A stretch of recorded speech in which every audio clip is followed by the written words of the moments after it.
Hey, what's up? This is Antonio. Welcome back to my channel, Who's Ready for Some Fighting Words. In this video, I want to talk about Terence Bud Crawford and Israil Madrimov. Really quick, if you like the videos, please take the time to subscribe to the channel and tell a friend. And also hit that thumbs up button. It does help, it shows love, and it supports this channel. So why are we talking about this? Because Bud is looking to make a splash in the 154-pound division. And in his first fight, thanks to the Turks coming to America, they're going to do it up big, and he's going to be basically their showcase fighter, I guess you could say. But he's going to quite possibly be getting a belt in his first fight at 154 pounds. We have Israil Madrimov.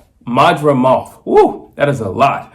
Let's see. Now, what's funny about this is Bud says he thinks that Israil is the best in the division, which is kind of ironic. Now, maybe he could just be selling a fight. I don't know, but I think it's a little far-fetched. I mean, let's talk about like a Tim Tszyu. You can say whatever you want about Jermell Charlo. He still was undisputed. He still had a long road and very hard, tough fought road to undisputed at 154 pounds.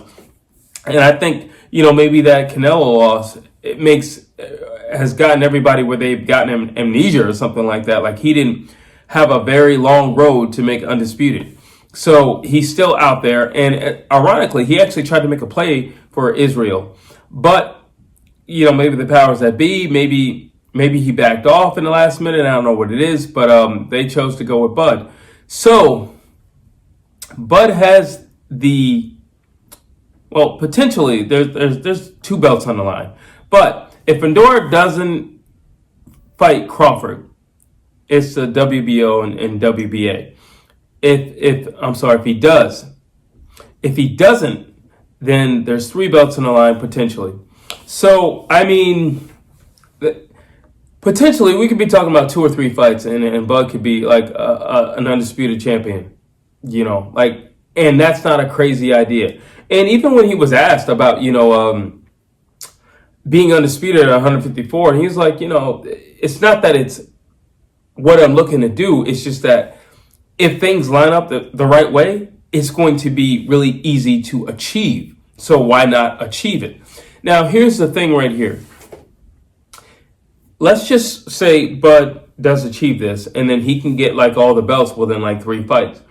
Okay, if that's the case, and if he's active enough, and with the Turks, I think he could be active enough. Because that's always been the thing with Bud. He's got to fight for every fight that he gets. He has to fight for the contracts. Okay, so not the actual fight. He just has to fight to get the contracts. But if he can stay consistent, possibly do 3 fights in a year. Number one, that's not a lot. It sounds like a lot today because it's 2024, but you go back like 10 years ago, 3 fights in 1 year is really not a lot. I mean, look at Canelo. 3-4 years ago, he was fighting like 4 times a year. It's really not a lot. So it's not a crazy thought to conceive that Bud could fight 3 times in a year. It's not a lot. Not to mention, let's just say if they're like early knockouts or something like that, and with Bud, it's a possibility. Then the turnaround time can be really, really fast. Because granted, he doesn't get into a war. All right, at his age and getting into a war, and what if he gets a cut, or what if he gets a broken bone or something like that? But now you have to sit on the sidelines, or kind of play things out and heal up, and do rehab or whatever the case may be. But there's always a possibility that all the ducks can just line up, and he could literally get and be undisputed within 3-4 fights. That's not a crazy concept, and the vision is still there. The Canelo fight. So, listen, it's one thing if you say, well, I was undisputed at 140, and then I was undisputed at 147. But what if you say I was undisputed at 140, 147, 154? You still don't want to fight me? Like, I'm the guy. Like, history calls me the guy. I don't need analysts. I don't need Sports Center. I don't need anybody to call me the guy. History will call me the guy. And I'm the guy in your era. And you don't want to fight me? Are you insane? Canelo would have to take that bait. He would have to that would literally mean that the Terence Bud Crawford fight is even more important than Canelo versus Benavidez. That's what that would mean. You can't say you're the face of boxing. You can't say you're the best ever. You can't call yourself the king and all this stuff, wearing these plastic crowns and all this stuff. And then you have a guy who's been undisputed 3 times.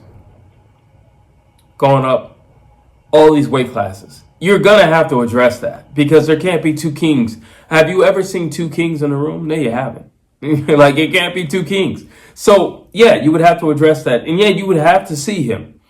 Now, here's the thing. I'm saying all these things, but, this is, I don't want to say wishful thinking or anything like that because I don't have anything to benefit from it. But this is, just thinking out loud. We're best case scenario in the favor of Terrence Bud Crawford. Now, Madrimov is no pushover. He's no pushover. So here's the thing when it comes to him. He is aggressive. It just seemed a little fast. Good hook. I can imagine him just going straight after Bud because you got to understand, that's not Bud's division. And he's a smaller guy. There's no way a bigger guy lets a smaller guy come up to him and say, oh, I'm coming for these belts. No, you're not. Like, you're the little guy.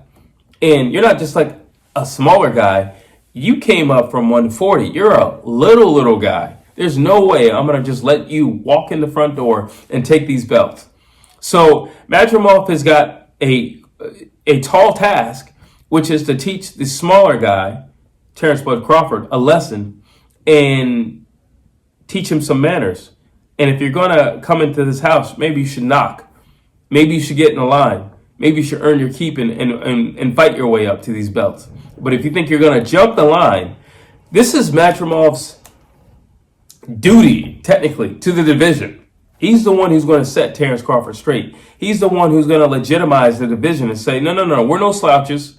We're fast like 147, but we hit hard like these 160-pounders.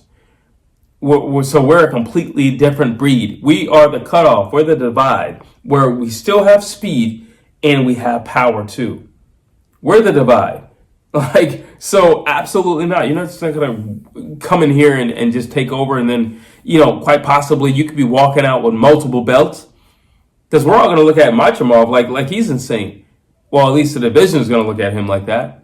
And then somebody else from the division is going to, I'm going to have to clean up what you messed up because you allowed him in and then you allowed him to walk off with these belts. And now I got to clean up the mess. And the other divisions are looking at us like we're nothing.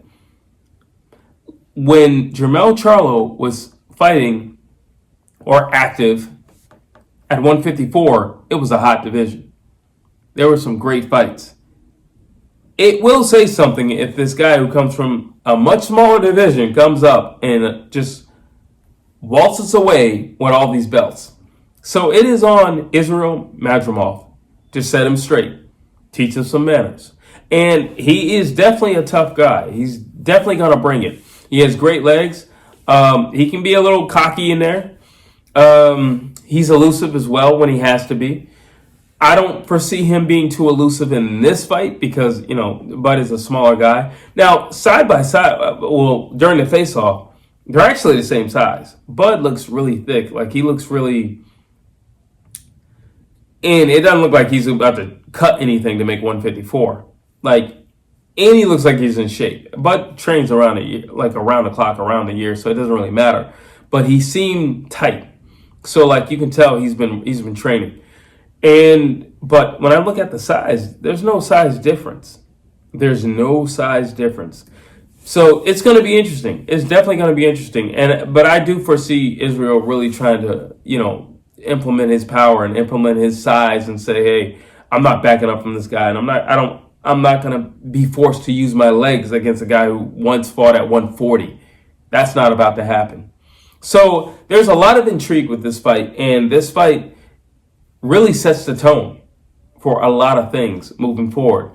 There's a potential super mega fight with Canelo out there because, like I said, there's the potential for Terrence Crawford to get those belts, but not only get those belts, but get them quickly. I'm not really worried about Fundora because Fundora will definitely lose to Terrence Crawford. No disrespect to him, but Tim Tszyu almost beat him, and Tim Tszyu couldn't see. What do you think Terrence Crawford's going to do to you? So the big question is Madrimov. Will he hold the line? That's the question. Drop your thoughts down below. What do you think about Terrence Crawford quite possibly collecting all these belts, but more importantly, collecting them quickly? Then what do you think about his opponent, Israel Madrimov? Do you think, it's a tough opponent? Do you think he's going to give Bud some problems? Drop your thoughts on that. And lastly, what do you think about the potential of a super mega fight with Canelo Alvarez if if, and I do mean if, Terrence Bud Crawford were to collect all those belts.